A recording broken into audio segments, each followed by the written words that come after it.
और पुण्यात्माओं, अध्यात्म मार्ग में किसी को कहने की आवश्यकता नहीं मैं कौन हूँ, सामने वाले पर तुरंत इफेक्ट हो जाता है, उसका अपने आप नतमस्तक हो जाता है और वो बेचैन हो जाता है एकदम। जब परमात्मा ने प्रवेश किया कबीर साहब ने धर्मराज के दरबार में, न्यायाधीश के दरबार में, एकदम कुर्सी छोड़कर वो खड़े हो गए बाहर दूसरी साइड में और कहा, महाराज विराजो कुर्सी, बैठो, सिंहासन लो अपना। लेकिन परमात्मा खड़े रहे और आदेश सुना रहे हैं। जैसे एसपी जाता है एसएचओ के ऑफिस में, वो खड़ा हो जाता है कुर्सी छोड़कर और एसपी उसको निर्देश देता है और डांट भी लगा देता है, विशेष हिदायत देता है, कोई ऐसी गलती मत कर देना। और वो कहता है यस सर, क्योंकि ये औपचारिकता एक नियम है हमारा, एक आदर सत्कार होता है, ऐसा होना भी चाहिए। गरीबदास जी ने फिर अपनी आंखों देखा, क्या बताया, धर्मराय दरबार में देई कबीर तलाके, मेरे भूले चुके हंस को तू पकड़िए मत कजाके। जिस न्यायाधीश के सामने ब्रह्मा विष्णु महेश कांपे और उनको परमात्मा कजा कह रहा, कजाक ए नालायक, कजाक माने नालायक, ए नालायक, मेरे भगत को जिसने मेरा नाम ले रखा हो, मेरे परम संत से, उसको छेड़ मत देना। बोले पुरुष कबीर से धर्मराज कर जोड़े, तुमरे हंस को पकड़ो नहीं मन 2 लाख करोड़े। कि आपके भगत को मैं नहीं पकड़ूंगा भगवान, लाख दोहाई।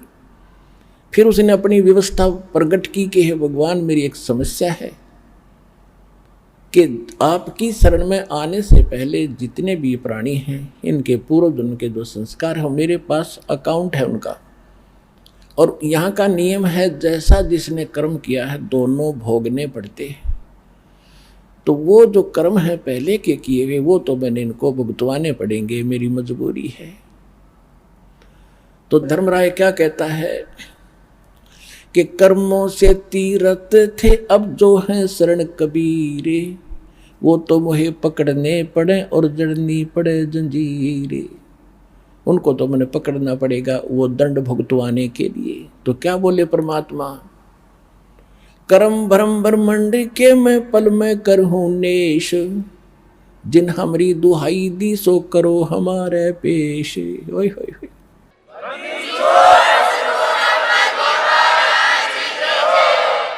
कि जो भी तैने इनको मूर्ख बना के ये पाप करवाए, तूने करवाए हैं। और ऐसी सरकार जैसी या काल की सरकार ऐसी यहाँ की सरकार है। एक तरफ तो ठेका खोल देंगे, शराब खोल दी, पियो छक्के, और फिर कहते हैं न शराब पी कर हाउ लड़ कर इसको अंदर कर दो, और शराब पी कर रामायण बाँचेगा, हाउ लड़े करेगा तो अकल देखो इनकी।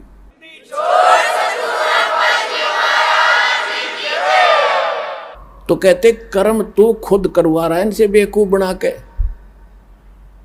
एक तो इनके अंदर ऐसी वासना भर दी, विकार करें, बकवाद करते हैं, फिर दंड लिख दिया कि ये दंड तेरे को ऐसा करेगा तैसा दंड। तो कहते परमात्मा कि कर्म भ्रम ब्रह्मंड के मैं पल में करहूं नेस, और जिन हमरी दुहाई दी सो करो हमारे पेश। कहते जो तेरे कर्म तेरे कागजों में लिखे हैं मेरे पास ले आना। परमात्मा का प्रत्येक ब्रह्मांड के अंदर एक अलग से राजदूत भवन है।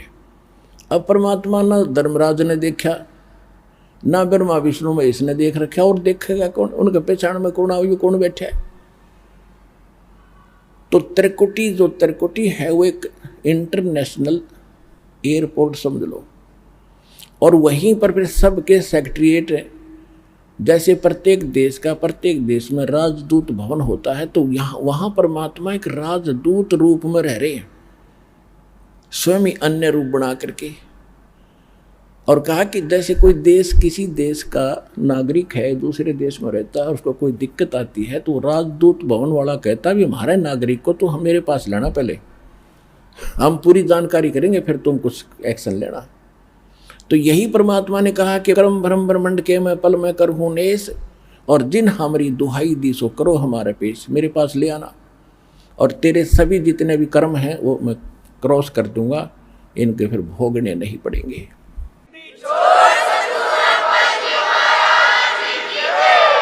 और परमात्मा भी अपनी अमर वाणी में कहते हैं, जब ही सतनाम हृदय धरो और भयो पाप को नाश, जैसे चिंगारी अग्नि की वही पड़े पुराने घास। यजुर्वेद अध्याय नंबर 8 के श्लोक नंबर 13 में भी स्पष्ट किया है कि परमात्मा घोर पाप का भी नाश कर सकता है, घोर अपराध को भी अपने भगत के पाप का नाश कर देता है, खत्म कर देता है, अपराध का नाश कर देता है, समाप्त कर देता है। उसके बाद परमात्मा उस स्थान पर पहुंचे जहां ये काल विशेष सतर्क रहता है। उस स्थान पर आसपास किसी जीव की जान की हिम्मत नहीं, जो 11वां द्वार है। अभी तक 10वां द्वार इसका ऊपर गाटा जोड़ रखा था। और एक जम्मू के अंदर है रांजड़ी में मधु परमहंस फौजी, उसका कितने 11वां को द्वार का पता लग गया किसी वाणी में कबीर साहिब की। वो ने छाती को टैग, मैंने सबसे अंतिम वस्तु मिल गई, आज तक किसी को नहीं पता 11वां द्वार बता, यही बात है, हल्दी की गांठ से पंसारी बन जाता है कभी। 11वां द्वार तो वो है जहां 21 ब्रह्मांड का अंड होता है, आगे अक्सर पुरुष के लोक में प्रवेश करना होता है। और उस द्वार के ऊपर ये काल स्वयं बैठा है, किसी पर विश्वास नहीं करता है, कोई इधर निकल नहीं जा, एक भी प्राणी नहीं जाना चाहिए, इसने इतना गजब का जुगाड़ जोड़ रखे। अब जब परमात्मा गरीबदास जी को लेकर जा रहे थे, सामने देखा विकराल चेहरा, उसका ओरिजिनल रूप में बैठा वहां पर। उसकी शक्ल देख ले तो कलेजा फट जाए आदमी का, ऐसी है इसकी ओरिजिनल शक्ल। यदि इसके ऊपर कवर डाल का आता, कहीं पर मां बन के खड़ा हो जाए, कहीं विष्णु जी कहीं शिव जी का रूप बना लेता है। तो गरीबदास जी ने देखा कि सामने एक भूत सा बैठा है, लंबे लंबे दांत, ओछा माथा। और उसने भी देखा ये कौन आ रहे हैं, वो भी उकसा।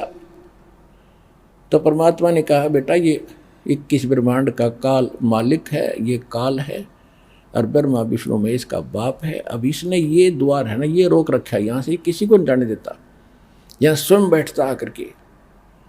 और देखना मेरे पास एक सतनाम है, उसका मंत्र जाप करूंगा श्वास से, और ये ऐसे झुक जाएगा, जैसे फनपति मंत्र सुन रखे फन सकोरे, ऐसे बीरा मेरे सतनाम से ये काल लवे मुंह मोड़े।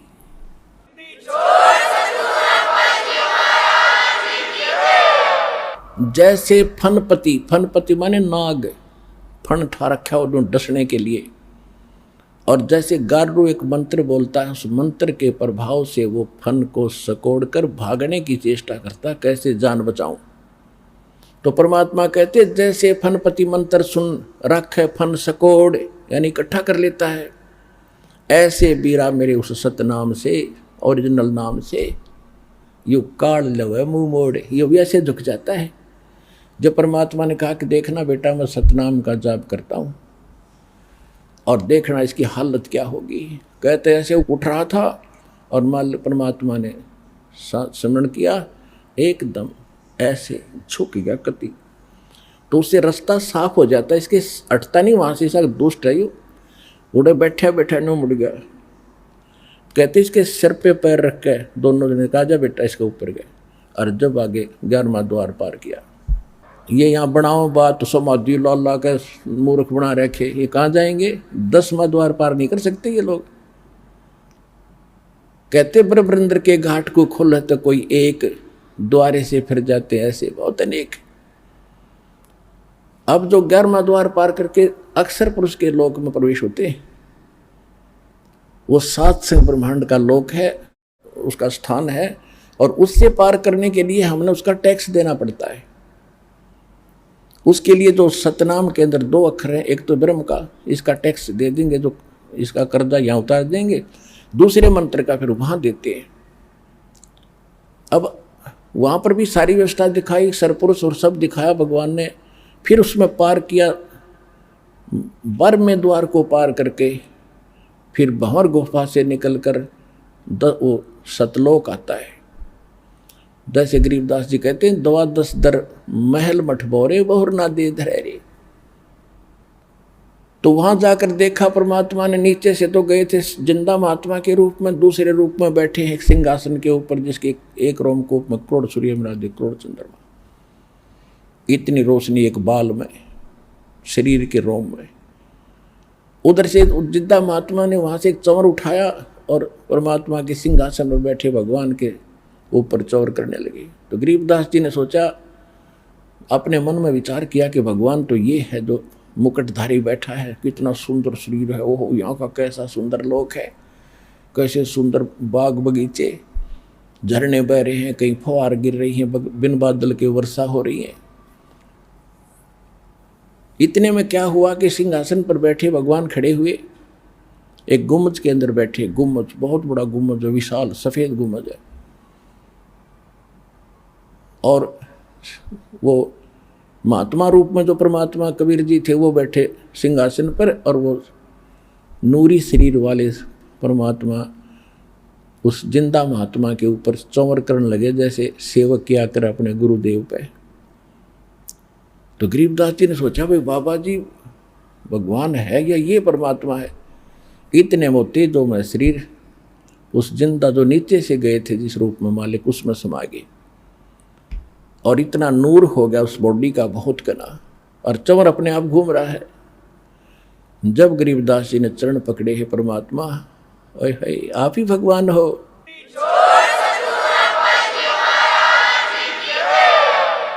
तब परमेश्वर ने बताया कि बेटा मैं 120 वर्ष तक बनारस में कबीर जुलाहा नाम से रहा हूं,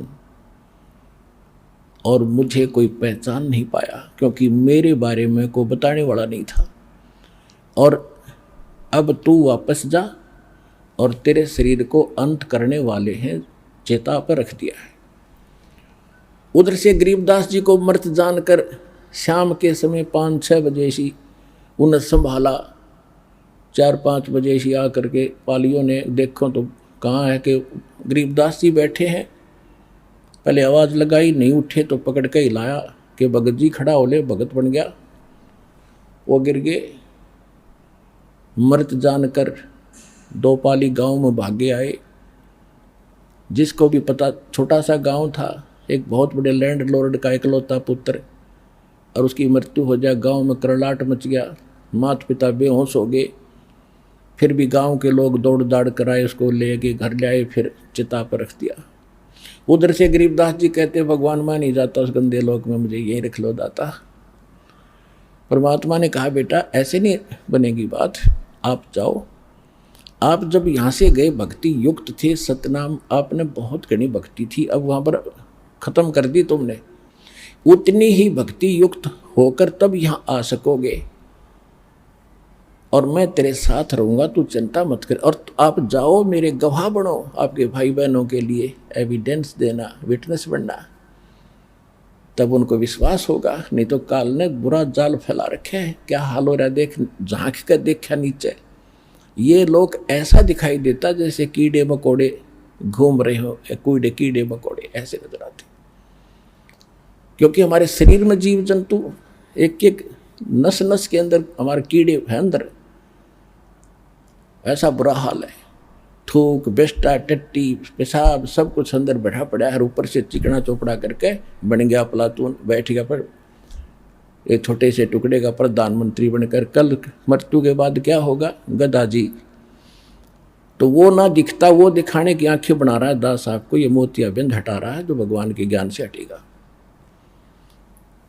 तो गरीबदास जी से कहा, जा बेटा, और मैं तेरे साथ रहूंगा, और ऐसा मंत्र दूंगा जो थोड़े ही समरण में, थोड़े ही जाप से घड़ी कमाई होया करेगी, और जल्दी तुम उतने ही चार्ज होकर के फिर ले आऊंगा तुम्हें। अच्छा, अपने आप ले आऊंगा मैं, चिंता मत करना। जब गरीबदास जी को वापस छोड़ा, चिता के ऊपर शरीर रखा था, उसमें से निकले, एकदम प्रवेश होते ही ऐसे शरीर हिला और एकदम उठे। ऊपर जो रस्सी बांध रखी थी चिता शव के ऊपर, वो अपने आप टूट गई, नीचे खड़े हुए एकदम। अब वैसे तो गरीबदास जी सोचते स्वप्न होगा, और वहाँ हाहाकार मच रही, कुल सारे गांव के लोग इकट्ठे, और चिता में तैयारी कर रखी अग्नि लाने की। जब उसको यकीन हुआ सचमुच में कहीं भगवान के साथ गया था, अब वहां सब ने खुशी की लहर दौड़ गई, लड़का जीवित हो गया, लड़का जीवित हो गया, क्या बात कही। लेकिन वो यह वाणी बोलने लगे, सिंपल बात भूल गए सारी। कोई पूछे कहाँ गए थे, कहाँ है भगवान, तो वाणी के द्वारा उत्तर देते, पर पट्टन पर लोके है ना अदली सतगुरु सारे, भक्ति हेत से उतरे पाया हम दीदारे। अलल पंख अनुराग है सुन मंडल रथीरे, दास गरीब उधारिया मोय सतगुरु मिले कबीर। अजब नगर में ले गए हमको सतगुरु आने, जल के बिंब अगाध गति वहां सूते चादर तान। अब यह भाषा गांव वाले नहीं समझे। उनने सोचा जंतर मंत्र के दूध ने पी का यो लड़का पागल हो गया, हे भगवान शुक्र है जीवित तो हो गया। तो गरीबदास जी को पागल कहने लगे, बावड़िया, पागल बावड़ा। और ये सोचा गांव वालों ने भी कोई बात ना है बेटी, क्योंकि उस गांव की बेटी थी उसकी माता, कि यह बेटी पागल जैसा भी बेटा है पागल है जैसा है, इसको देख के अपना जीवन निर्वाह कर लेगी, ना तो यह मर जाती रो रो के। जब 3 वर्ष बीत गए, 13 साल के गरीबदास जी हो गए, ऐसे ही सब पागल कहने लगे, बावड़िया कहने लगे भगवान को। एक दादू पंथी गोपाल दास नाम के संत थे जो दादू जी के पंथ से थे, और दादू जी को भी परमात्मा मिले थे, ऐसे जैसे गरीबदास जी को मिले, ऐसे नानक जी को मिले, ऐसे धर्मदास जी को मिले, मुल्कदास जी को मिले, गीसा दास जी को मिले थे, न्यू मिले थे जिंदा महात्मा के रूप में। तो वो वाणी का मर्मज था, समझता था संतों की महिमा को। और वहाँ उनका कोई सेवक था, उसमें वो ऐसे 2 वर्ष 3 वर्ष में चक्कर लाया करता था। छुडानी में आके उस भगत के अपने सेवक के वहाँ वो गोपाल दास रुका। तो सेवक ने कहा, महाराज एक बाबा जी ने कोई जादू जंत्र का दूध बछिया का निकाल के हमारे एक चौधरी के बच्चे को पिला दिया और वो पागल हो गया। उस दिन के बाद वो तो मर गया था, दोबारा भगवान ने दया करी जीवित हो गया। उठ जीवित होने के बाद पागल है, पागलों वाली बातें करता है। और संत की विद्या संत ही काट सकते हैं। आप कृपा करो, कुछ दया कर दो तो बहुत अच्छा हो जाएगा, जीवन सुधर जाएगा बालक का। अब जो जितना जादू जंत्र जाना है, जंत्र मंत्र सभी सोचते हैं मैं श्रेष्ठ हूँ। उसने कहा बुलाओ। वो लड़का वहाँ लाया गया, उसके नाना जी भी साथ थे, गांव के और बुजुर्ग भी साथ आ गए। तो गोपाल दास ने पूछा कि बेटा कौन था जिसने तेरा जीवन बर्बाद कर दिया। तब गरीबदास ने कहा कि बाबा जी, गोपाल दास जी, मेरा जीवन बर्बाद नहीं आबाद कर दिया। हम सुल्तानी नानक तारे दादू को उपदेश दिया, जात जुलाहा भेद न पाया वो काशी महे कबीर हुआ। होय होय कि मेरा उद्धार किया। अब्राहिम सुल्तान अदम मुसलमान बादशाह को वही मिले थे, नानक जी को बेई नदी पर वही मिले थे जिंदा महात्मा के रूप में, और दादू जी को भी वही मिले थे, और मेरा भी कल्याण उसी ने किया। हम सुल्तानी नानक तारे दादू को उपदेश दिया, जात जुलाहा भेद न पाया वो काशी महे कबीर हुआ। अनंत कोट ब्रह्मंड का एक रति नहीं भारे, सतगुरु पुरुष कबीर हैं ये कुल के सिरजनहारे।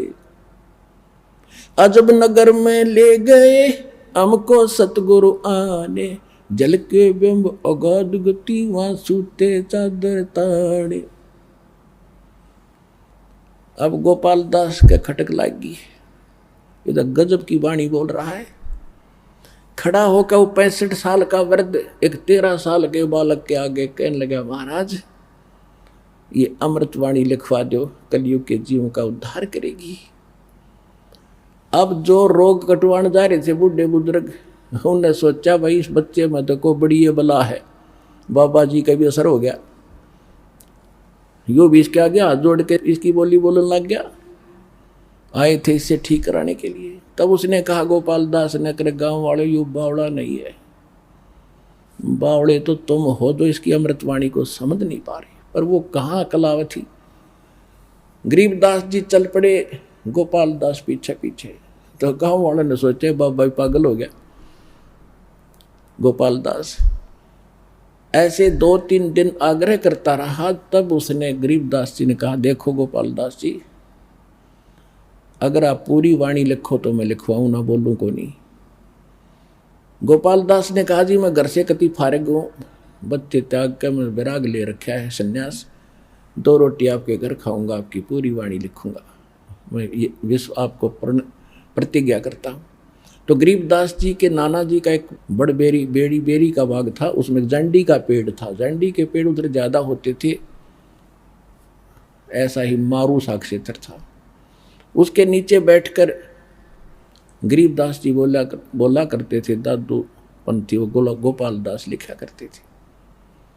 लगभग 8-9 महीने पर 1 वर्ष तक वो लेखन कार्य हुआ। उसके बाद फिर भी जगह जगह वाणी बोली, वो भी लिखी गई। गोपाल दास काफी संग किया गोपाल दास उनके साथ कई वर्षों तक। तो वो वाणी जो लिखी गई हस्तलिखित आज प्रिंट हो चुकी है, जिसका हम पाठ करते हैं, जिसका भी भोग लगा भगवान की वाणी को। वो इतना मोटा ग्रंथ है जिसके अंदर 24,000 वाणियां हैं। 3 दिन लगातार कंटिन्यू पढ़ते हैं जब पूर्ण होता है। एक विचार, एक तो ये विश्वसनीय बातें आपको हो कि आम आदमी कहता है कि आप ऐसी दृढ़ता से कह रहे हो जैसे भगवान से मिलकर आया हो, यानी भगवान से मिलकर आया है वो आदमी साची कहा करे। तो गरीबदास जी भगवान से मिलकर आए हुए थे और परमात्मा का दिया हुआ ज्ञान उन्होंने बोला और लिखवाया। दूसरी बात ये, कोई डूम बाट के गीत नहीं, किसी ने अपने लालच लोभ में खाने कमाने के लिए मांगने के लिए कोई बात बना ली हो।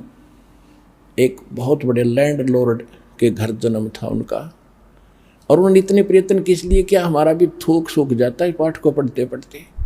और उस महापुरुष ने किस उद्देश्य से इतना प्रयत्न किया, गर्मी सर्दी देखी